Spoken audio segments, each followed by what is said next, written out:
Hello, Marathon family. Hope you guys are good. Someone asked me a question. I have signed the offer letter already. Is that going to be my problem? Meaning, the person went on a visit visa to UAE and now he has signed a contract with the company.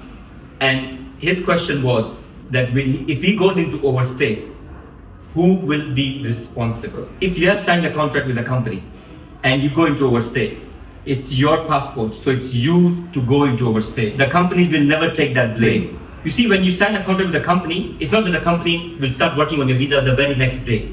Companies wait for other employees also to join, and they start once for all.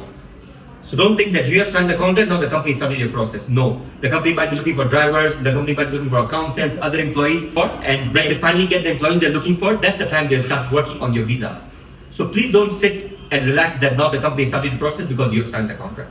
You can go into overstay, and you'll see in UAE, most of the people are in overstays and absconds. Why? Because of the companies. They also thought like you, the company has what? Started a process, I will not go into overstay.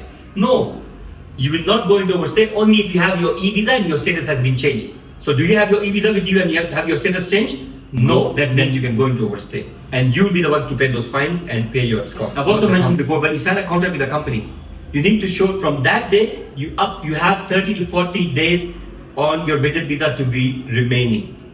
Otherwise, if your visa is finishing like today or tomorrow and you've signed the contract, you're making a mistake. Please extend that visa or get an A2A. Please get 30 or 40 days more on your visa. And as I said, even if your e-visa is out from the company and your status has not been changed, you can still go into overstay. So the change of status is very, very important. Please share this video with all of your friends who are in UAE on visit visas and they've signed the contract and now they're relaxing. That what?